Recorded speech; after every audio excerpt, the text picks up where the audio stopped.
Bonjour à tous et bienvenue dans cette nouvelle vidéo consacrée à la synthèse de vos opérations. Donc sur la partie gauche, dans le bandeau de gauche, vous avez un petit onglet synthèse et quand vous cliquez dessus, vous accédez du coup à la synthèse de votre année. D'accord? Donc vous pouvez le faire dérouler année par année. Donc là, on voit qu'en 2024, j'avais aucune opération sur cette partie-là. Là, en 2025, on peut voir que j'ai étudié donc 21 opérations. Donc ça, c'est les opérations qui ont été, c'est toutes les opérations qui ont été créées en 2021. Donc d'où l'intérêt de saisir l'intégralité de vos données dans la plateforme, pas que les opérations que vous réalisez, de saisir aussi tout ce que vous étudiez.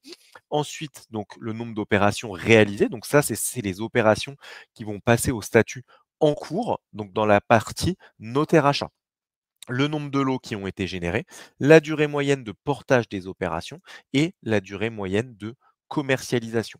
Ensuite, vous pouvez voir le statut de vos opérations, donc à l'étude, en cours, terminée ou abandonnée, ce qui a été vendu, non vendu ou ce que vous avez passé en locatif, le type de bien de vos opérations et le type de projet. Est-ce que c'est de la réno, de la division, tous les différents types.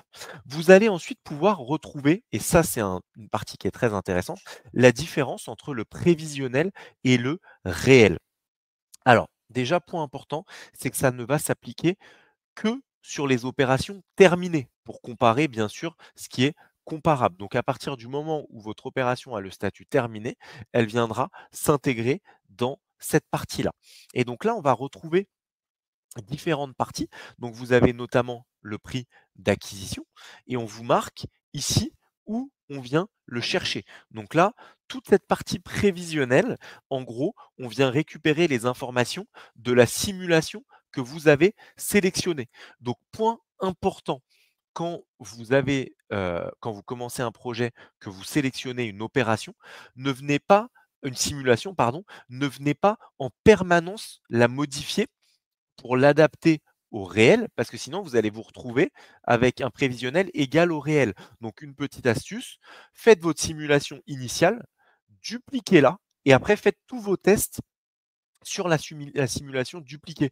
Mais la simulation initiale, laissez-la telle quelle, puisque ça vous permettra de comparer avec ce qui va se passer au réel. Et donc, ce qui va se passer au réel, vous allez le retrouver notamment dans notaire achat, dans notaire vente, dans les travaux. Donc ça, c'est les vrais chiffres, la réalité euh, qui va vraiment se passer sur votre opération.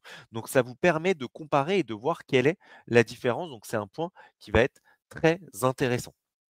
Et ensuite, vous pouvez voir combien vous avez fait d'opérations, de visites, d'offres, quel type de financement, le montant des financements, le montant des achats, des reventes.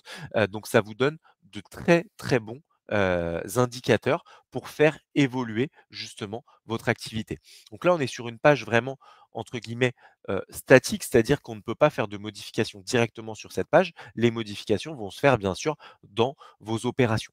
Vous avez également un système de filtre où vous pouvez voir vos chiffres par société, par opération et également par utilisateur. Si vous voulez voir quel utilisateur performe le plus, etc., c'est tout à fait possible.